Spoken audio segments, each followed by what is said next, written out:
and welcome to As If, contemporary art podcast with me, Lisa Fevral.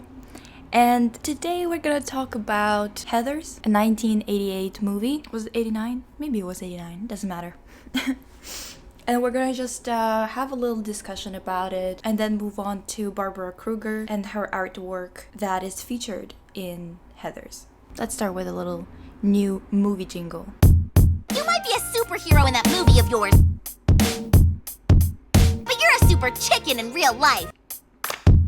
So the quote that I'm using for this little jingle is from Sailor Moon. It's actually from the 5th season, I believe, from Sailor Moon Stars. In any case, Heather's is a really strange movie because I love to show this movie to other people. Whenever I become friends with someone, I like to watch it together. Most of the time because a lot of people haven't seen it for some reason. I feel like it's one of those movies that you kind of find out about if you ever use any form of social media. Like, I feel like it kind of permeates visual culture in terms of being on Pinterest and stuff like that, you know, like you just kind of come across images here and there and you get curious. It's kind of like one of those movies that you find out about because of people being obsessed with the visuals in it. And it's really strange to me that a lot of people haven't seen it, and I take it upon myself to always introduce them to the movie. And if you haven't watched it, it's kind of like a new type of take for 1988 or 89 on the 80s teen genre. There are so many movies from the 80s that were in the teen genre, especially about high school, about proms, like 16 Candles, Breakfast Club, and other things like that, you know. And this movie was kind of taking this genre and flipping it on its head in some kind of way, because spoilers, if you want to watch it, maybe don't watch this section and just move on to the art section and then come back to watch this, because I don't want to ruin it for you. Okay, now I'm gonna continue talking about it. The interesting part about it is that if you don't look up the synopsis or anything like that for the movie and you go into it just to watch a teenage movie, a teen movie, you kind of get surprised by what happens on screen, especially when you watch it in it was probably the same type of effect in the 80s, but now when you expect teen movies to be a little bit more open about different types of conversations or be a little bit more direct with its punches, especially because of Mean Girls and other teen movies like that being popular with our generation, I think that Heather still throws a few weird punches at you. And I think that when I first watched it, I did not expect anything that happened in the movie. I did not expect them to be K-wording anybody. Did not expect that JD is gonna turn out the way that he turned out, because once again we were kind of getting a lot of movies where the bad guy was kind of not that bad, or at least he wasn't ever bad to the girl that he was dating or seeing. So it was a little bit of like a switch. I found it quite interesting, specifically the way that they approached JD and Veronica, especially for the 80s. And I oftentimes said that this movie is my favorite movie to people. Don't know why, because while bringing up a lot of topics and commenting on them and then also creating some kind of conversation, I guess, within the movie and outside of it, it is quite difficult to understand what they were actually trying to do in terms of the overall point. And I think that that's why I like it so much, because oftentimes movies that don't have an overall agenda seem kind of similar to life to me, because it's such nonsense in terms of just there not being any point to anything that happens, that while at the same time there's still plot, there's still things going on, there's still points being made within it, but they're not choosing one side of kind of, maybe not one side, but one point in the entirety of the story that they're trying to portray as one way or another. And it kind of makes me feel like it's the same level of absurdity as real life, where nothing really is consequential. Like, most things in life just happen.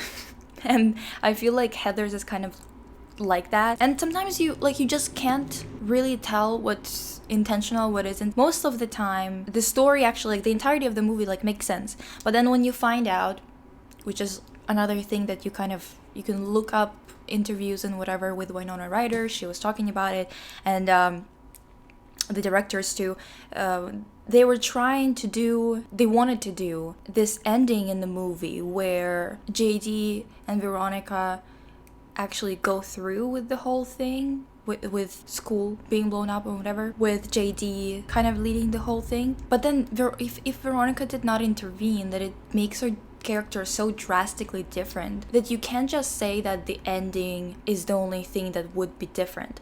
When I was thinking about what they were kind of suggesting, I know that this part probably doesn't make a lot of sense to you if you haven't seen the movie, so that's why I said that, like, skip this part if you haven't seen it.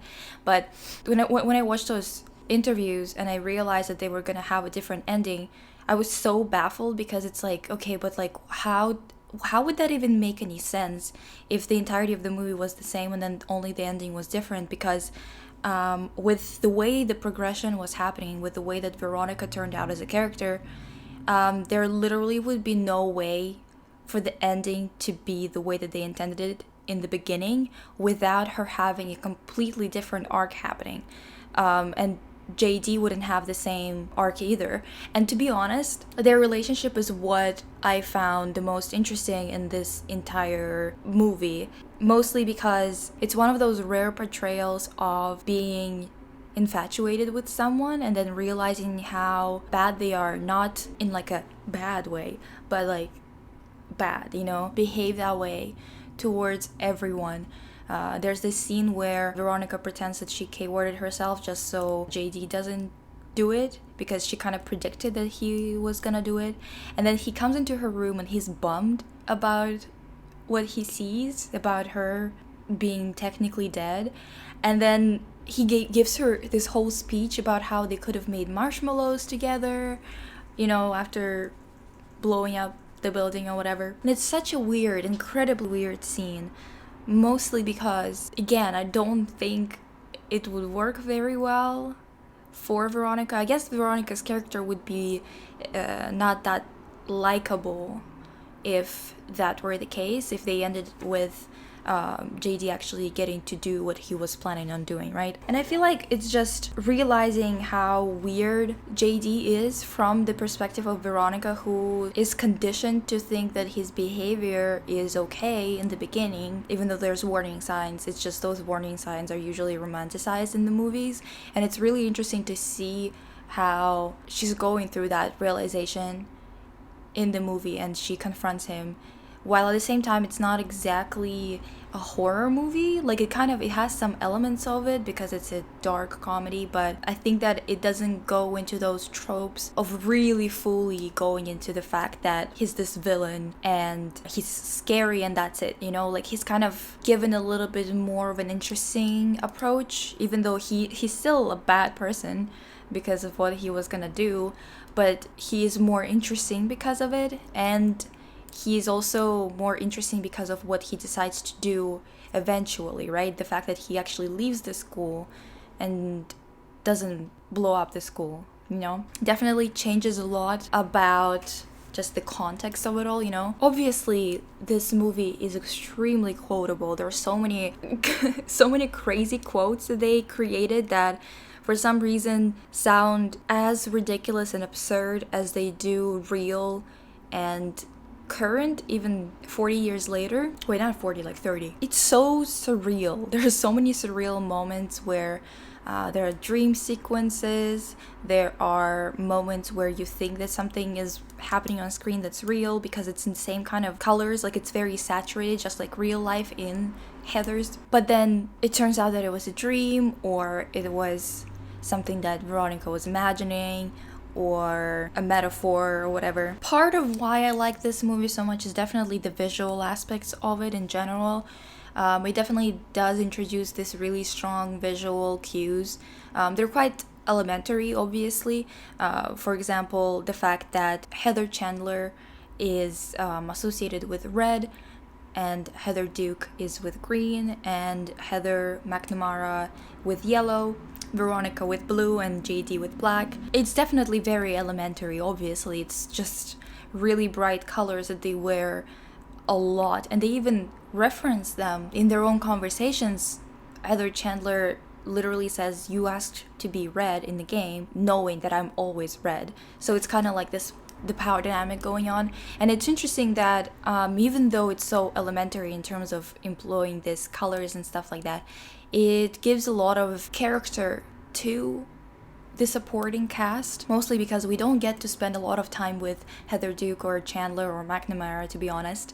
And those colors and the way that they're treated in the movie, the way that they are implemented here and there in other scenes where those characters don't exist, or not that they don't exist, but they're not in the scene, for example. From those visual cues, you could kind of still piece together what the director was intending in terms of using those colors, because you can see that red and blue were used as those opposing colors, while yellow was used as more of a timid and more sincere color, whereas green was treated as the color of jealousy.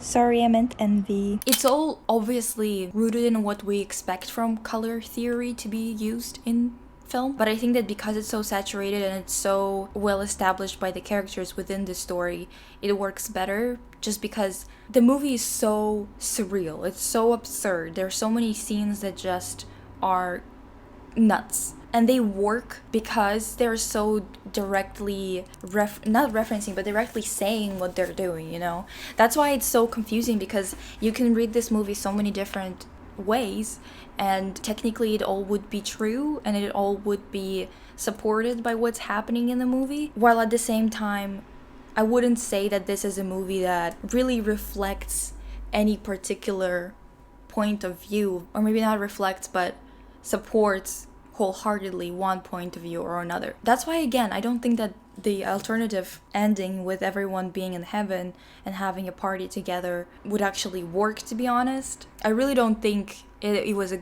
good idea for an ending. I'm glad that they axed it. I think that it was because of the studio not being happy with how drastic the ending is, but I just think that that ending would just make it a lot more one-dimensional rather than this three-dimensional product that we got, you know? Let me know what you think about that, because I personally think that it would have made it a lot more boring. I always found one scene really confusing because it kind of made me think more about Heather Chandler and what she stood for. That scene at the frat party, I believe, with Heather Chandler, when she goes to the bathroom after she's kind of coerced into somewhat of an essay situation going on, and she spits the water out at her reflection. And I'm always just like, I was kind of confused about what that could be referring to. There's also a little bit of skepticism, of course, that I have for situations like that, for scenes like that in movies that are not written or directed by women, because oftentimes it's like a very murky situation where there's a lot of projection going on onto the character. And I was kind of confused by it, while at the same time I feel like it definitely made this character a little bit more interesting and confusing at the same time, because she doesn't get a lot of time. I think that Heather Chandler is actually a really interesting character. She's not as one-dimensional as one would think. I just don't think that she gets enough time, obviously, to actually have any kind of reveal of her actual character. Well, at the same time, there's also, you know, this conversation of, the fact that people think that she K-worded herself kind of gave her, they say that it gave her a heart in the movie, that people started to think that there was more to her than there actually was and stuff like that, which, again, I don't know. I think she was obviously mean, but I feel like because of that scene, because of how, for some reason, she's ready to do anything to stay socially relevant for some reason, it's kind of giving her a little bit of a weird twist to her character. While at the same time, there's also a point where they open the locker that she had in the school, and Heather Duke is like just grabbing her stuff from there. It's so weird how obsessed she is with all of the stuff that she had and how she's got like no real negative feelings about her being gone. I don't know. It's really, I'm telling you, it's strange. It's really strange because there's a lot of things that are kind of just given to you randomly, and then there's nothing else to support whatever is happening for you to actually make a good theory about it. And that's why I think that this movie is a good representation of surrealism and absurdity, because it still has this whole plot line, it still has this whole thing going on, but there's enough curveballs being thrown in that kind of makes sense, that makes you wanna analyze it more, but then the character is gone, so you can't get any more information about them. So it's a really strange kind of thing going on. And in that locker, that's where I was going with it. There is a poster of a very famous artist that worked a lot with posters, text-based works. Barbara Kruger. There's a picture in her locker, and it says a picture of a hand, right? And then on top of it, it reads, "I shop, therefore I am." And that's kind of another thing of wondering whether Heather actually had that piece in her locker because she understood what it was talking about, in terms of understanding how superficial trying to create a personality or create a character based on products is, or if she had it in there because it was a popular artist at the time and a lot of people who were teenagers at the time. Apparently, I wasn't alive back then, so I don't know, but based on like what I've read, Barbara Kruger's work, specifically this "I Shop Therefore I Am" work, was kind of popular with teenagers, even those that were extremely obsessed with the whole mall culture and buying things all the time. Even though this work was technically criticizing them, they thought of it as like a slogan and as some kind of representation rather than a critique. And I'm not entirely sure which one is true, whether Heather is supposed to be self-aware and this kind of hints at it, or whether she is one of those mall shopping teens that are obsessed with consumerism and think that this piece is supposed to be some kind of representation of their generation in a good way rather than a critique of their behavior. I'm not entirely sure, but I do find it interesting that Heather had it in her locker. So let's talk more about Barbara Kruger's work, this specific work, "I Shop Therefore I Am," and let's start with the art section's jingle. Yeah, she's a full-on Monet. It's like a painting, see? From far away it's okay, but up close it's a big old mess. So the quote itself comes from, this is basically like another take on the quote by Rene Descartes, and that quote is "I think, therefore I am," which is, of course, it's just like a statement that can explain the concept of solipsism.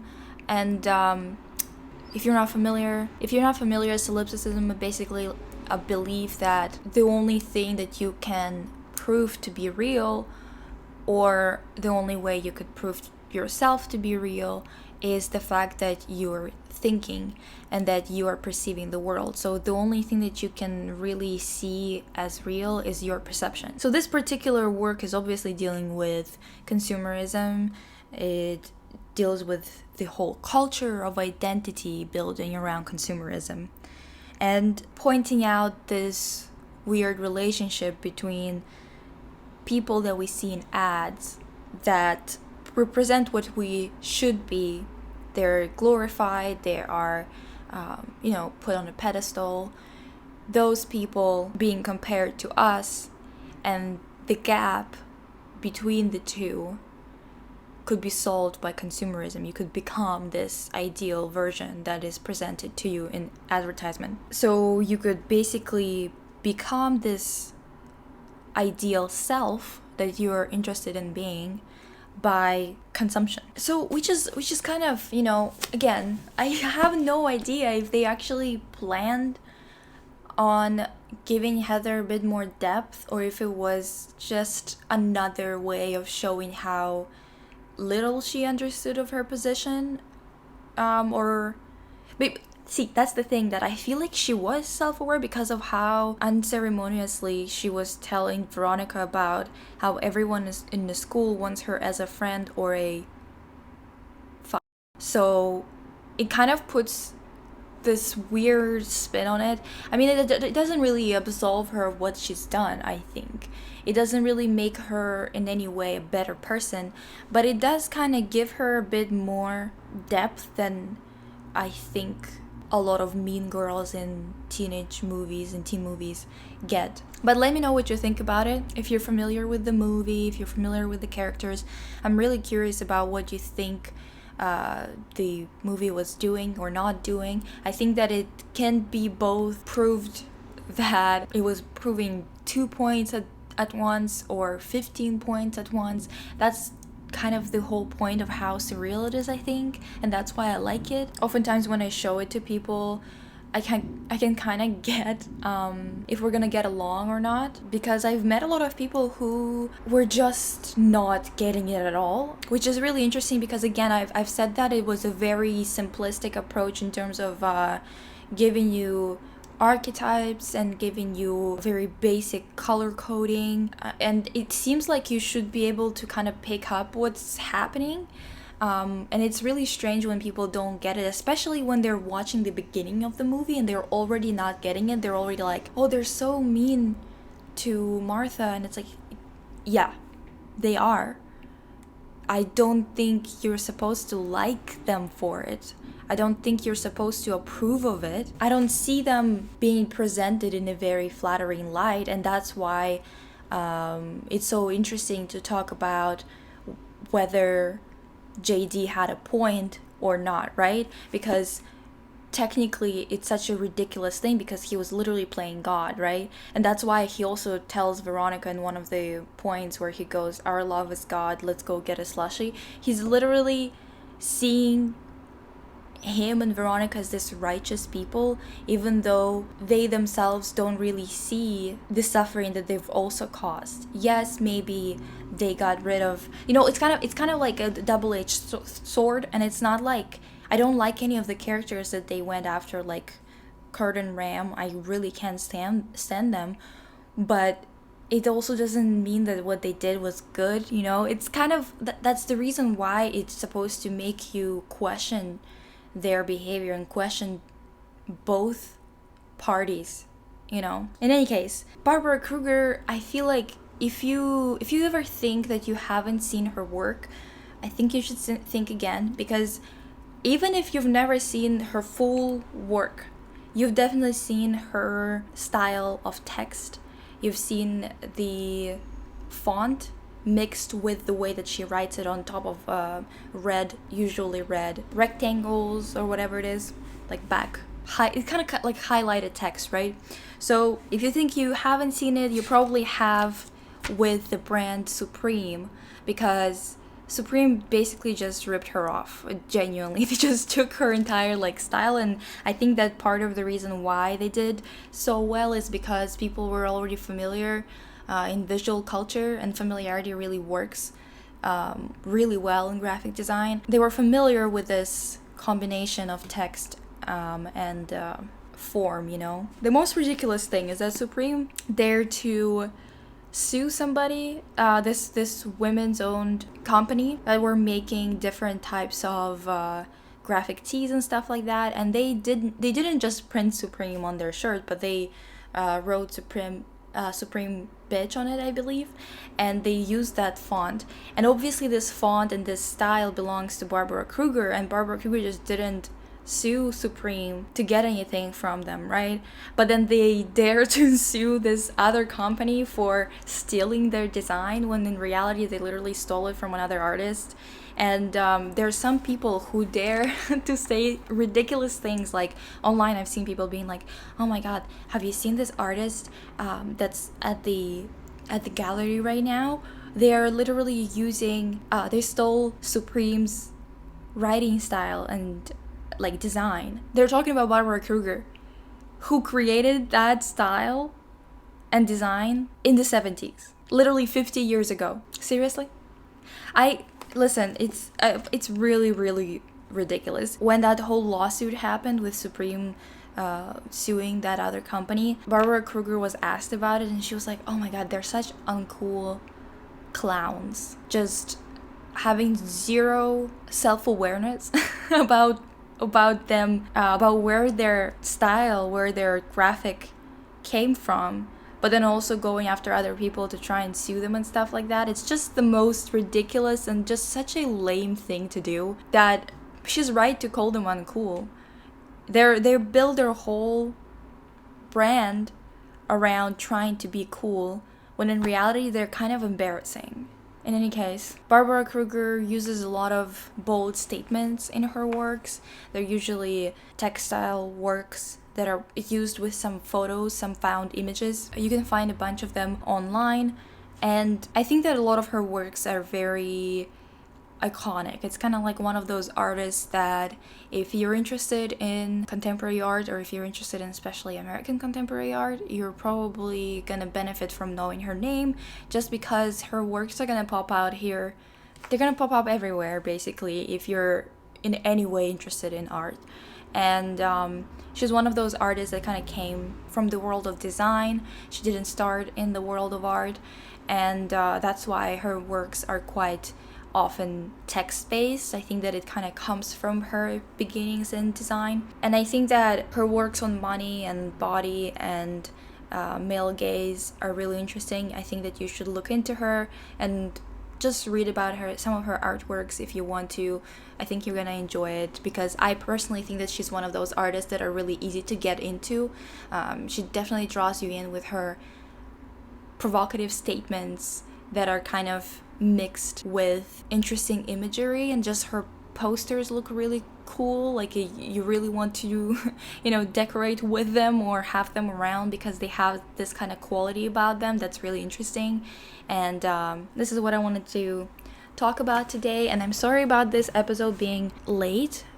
I'm kind of switching for now to creating one episode like kind of every other week, because I find that a lot of you guys don't catch up to all the episodes. Like, it's kind of too much to have so many in a row.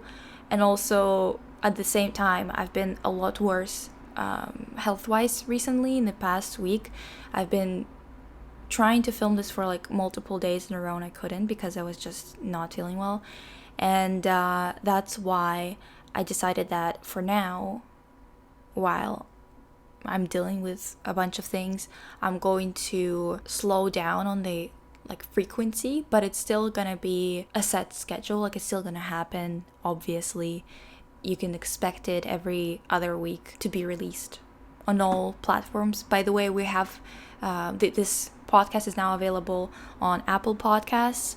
It's available on Spotify. It's available on SoundCloud, so you can listen to it anywhere while you're working out or whatever it is.